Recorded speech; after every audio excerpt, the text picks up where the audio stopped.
साथियों नमस्कार, मैं विनय स्वागत करता हूं आप सभी लोगों का अपने YouTube channel our past and future पर।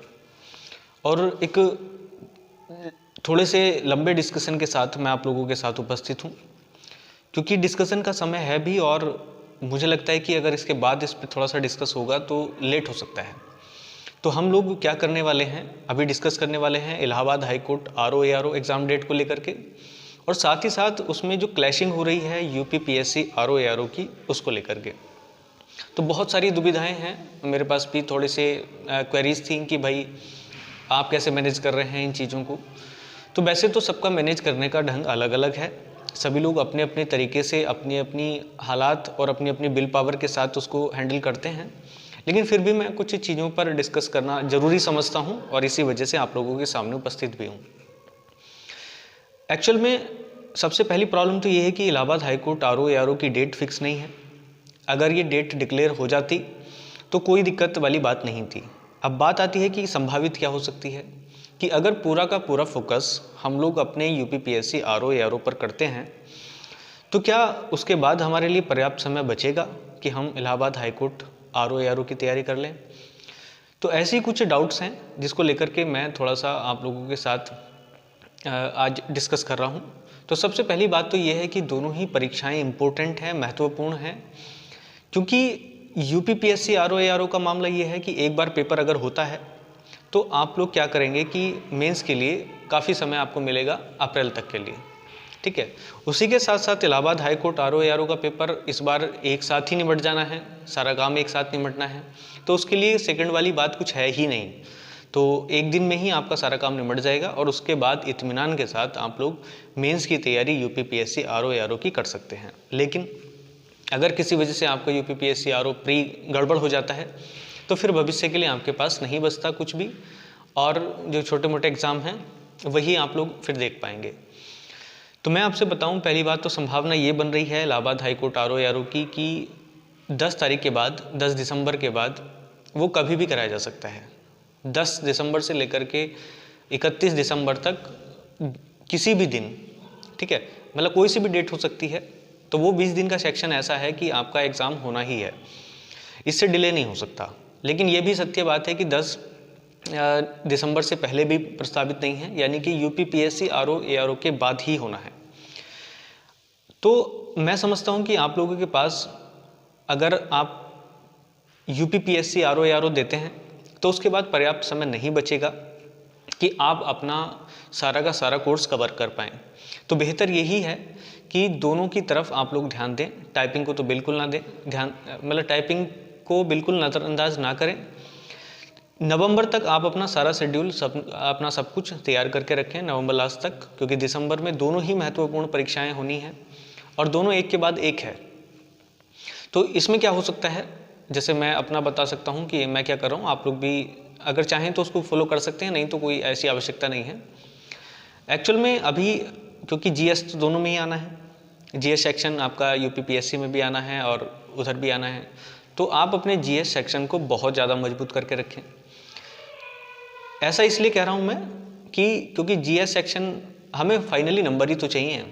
अगर कोई कहता है कि व्यक्ति हमें जैसे 130 प्लस अगर हमारे UPPSC RO में आ जाएँ तो सिलेक्शन ही सिलेक्शन है, वैसे ही दूसरी साइड में अगर 200 प्लस हो जाएँ तो सिलेक्शन के पर्याप्त चांसेस हैं इस बार। तो कुल मिलाकर के हमें नंबर ही तो चाहिए, मार्क्स ही तो चाहिए। अगर वो नंबर हमारे चाहे इंग्लिश से आए, चाहे हिंदी से आए, मतलब किसी में भी आए, इस बात से क्या फ़र्क पड़ता है। तो जहाँ आप GS का थोड़ा सेक्शन कम कर पाते, इस बार थोड़ा ज़्यादा कर लीजिएगा।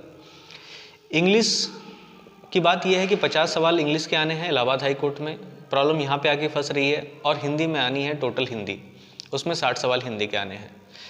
तो बेहतर ये है कि हिंदी को टारगेट बनाएं। हिंदी में आपके दोनों में से अगर अच्छे स्कोर कर जाते हैं आप इलाहाबाद हाई कोर्ट में भी और UPPSC RO में भी, तो बहुत ज़्यादा फ़ायदा आप लोगों को मिल जाने वाला है।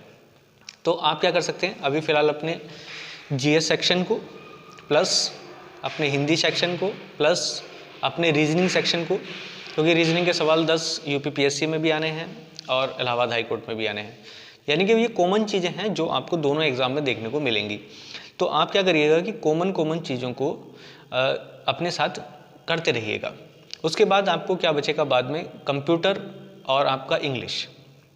तो मैं आपको बता दूं कि जब कंप्यूटर अगर चाहें तो आप शुरुआत में भी कर सकते हैं, क्योंकि कंप्यूटर का सिस्टम ये है कि यूपीपीएससी आरओ के तो मेंस में आता है कंप्यूटर, ठीक है। 10 नंबर का पूरा सेक्शन बना हुआ है, आपको सवाल मिलेंगे वहाँ पे। और इलाहाबाद हाई कोर्ट आरओ में ये स्टेज 1 में ही आता है, मतलब स्टेज 1 क्या, उसका तो फाइनल एक ही है, जो भी कुछ है उसमें आता है। तो आप चाहते हैं तो कंप्यूटर के सेक्शन को थोड़ा सा रोक करके कर चल सकते हैं। लेकिन इसके साथ साथ ये है कि जो लोग बिल्कुल ही target Allahabad high court RO को कर रहे हैं तो उन्हें तो कोई टेंशन नहीं है, लेकिन ये वाले लोग इस प्रकार से थोड़ा सा हैंडल कर सकते हैं, ठीक है। तो जीएस को कवर करें, जीएस के साथ करंट को कवर करें, करंट के साथ साथ आप रीजनिंग को कवर करें और उसके साथ करें हिंदी को, तो ये दोनों में फ़ायदा देगी। और टाइम टू टाइम, जैसे संडे होता है, कोई छुट्टी होती है, जैसे दिवाली की छुट्टियां होने वाली है, तो आपको एक्स्ट्रा टाइम बचेगा अपने दूसरे वर्क से निपटने का, तो वहाँ पर आप लोग क्या करते हैं कि धीरे धीरे इंग्लिश को भी कर सकते हैं। इंग्लिश का वोकैब सेक्शन आप लोग ले सकते हैं, जिनका भाई बिल्कुल ही ख़त्म है उसका तो कुछ नहीं हो सकता, लेकिन जो लोग अच्छी खासी तैयारी में हैं पहले से ही, तो वो अपना थोड़ा सा स्मूथ करने के लिए ये चीज़ें बढ़ा सकते हैं। तो मैं समझता हूँ कि ये बातें आपकी समझ में आ रही होंगी। अगर हम लोग चाहते हैं कि बिखरे ना, तो थोड़ा सा स्मार्ट वर्क दिखाने की आवश्यकता पड़ेगी, वरना ये भी चांसेस हैं कि आपको ना तो यूपीपीएससी आरओ मिले ना इलाहाबाद हाई कोर्ट आरओ मिले। वैसे तो दोनों की जीएस में पर्याप्त डिफरेंस है, यूपीपीएससी आरओ का जो स्टैंडर्ड है वो काफ़ी थोड़ा अप होता है, जैसे यूपीपीसीएस आपने देखा, जबकि इलाहाबाद हाई कोर्ट में जो स्टैंडर्ड है थोड़ा सा स्ट्रेट फॉरवर्ड कुछ टाइप के क्वेश्चन होते हैं, उसमें सीधी सीधी बातें कही जाती हैं और सीधे सीधे सवाल पूछे जाते हैं। लेकिन फिर भी कहीं ना कहीं आप देखेंगे कि जीएस का मैच तो हो ही जाता है, चाहे वो अपर स्टैंडर्ड का हो या लोअर स्टैंडर्ड का हो, कहीं ना कहीं सवाल आपके सहायक सिद्ध होते ही हैं। तो कुल मिलाकर के ये मैं कर रहा हूँ, बाकी आप लोग समझदार हैं जैसे भी हैं, और जो लोग अभी तैयारी कर रहे हैं वो चाहें तो हमारे टेलीग्राम ग्रुप से भी जुड़ सकते हैं। टेलीग्राम पे ग्रुप पे जुड़ने का फ़ायदा ये है कि आपको जो मोटा मोटा चीज़ें हैं वो मैं एक बार रिवाइज़ करा रहा हूँ, जितना भी आंकड़े हैं, जितना भी आपके डेटाज हैं या फिर अपडेटेड आंकड़े हैं, वो सारी चीज़ें मैं आपको टेलीग्राम पे वहाँ पे दे रहा हूँ। मैं पहले भी बता चुका हूँ कि हम लोग प्रोफेशनल नहीं हैं, तो प्रोफेशनल ना होने की वजह से सारी चीज़ों को सटीकता के साथ दे पाना थोड़ा सा मुश्किल काम है, इसलिए वीडियोज़ भी आपको यूट्यूब पर थोड़ी सी कम दिखाई दे रही हैं। नवंबर के महीने में 2-4 वीडियोस आपको देखने को मिलेंगी, दिसंबर में फिर क्योंकि एग्ज़ाम के साथ बिजी होना है तो फिर वीडियोस देखने को नहीं मिलेंगी। तो किसी भी प्रकार का कोई अगर डाउट आपका बचा हुआ है या किसी भी प्रकार की कोई समस्या है तो आप लोग नीचे कमेंट बॉक्स में लिख करके बता सकते हैं। बाकी तो सारी चीज़ें ऐसी हैं कि आप लोग खुद से भी हैंडल कर सकते हैं, क्योंकि कुछ लोग कुछ क्या काफ़ी लोग समझदार हैं और अपनी बातों को अच्छे से समझते होंगे। और भाई पैट का जो सिस्टम है, पैट को भी आपको साइड में रखने की ज़रूरत है। रीज़न ये है कि भाई वर्तमान में आवश्यकता है एक जॉब की, एक ऐसी चीज़ की जो हमारी परमानेंट या रेगुलर इनकम हो सके, और वो एक सिक्योरिटी होती है।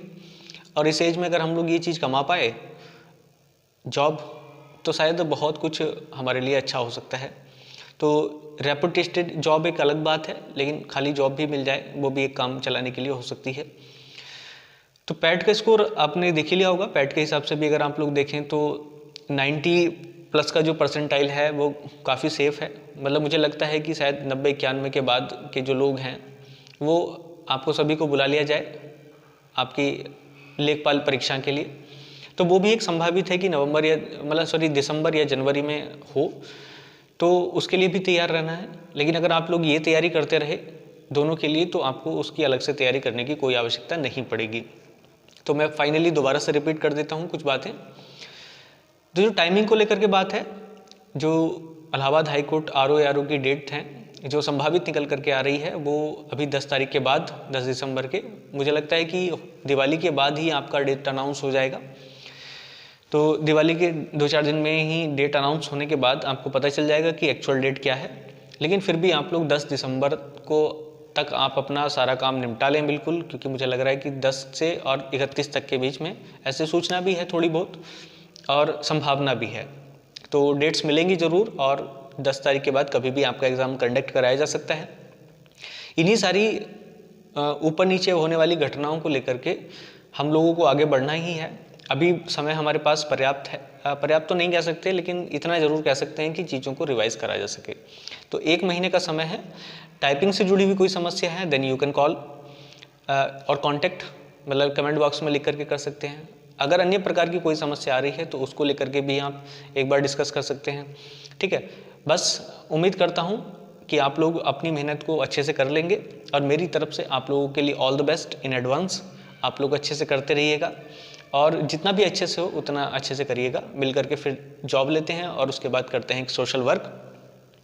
सामाजिक काम भी ज़रूरी है, अन्य लोगों को भी हेल्प पहुँचानी है। तो मैं उम्मीद करता हूँ कि ये सारी चीज़ें आप लोगों के साथ बनी रहेंगी और आप भी मेरे साथ बने रहिएगा। धन्यवाद। जय हिंद।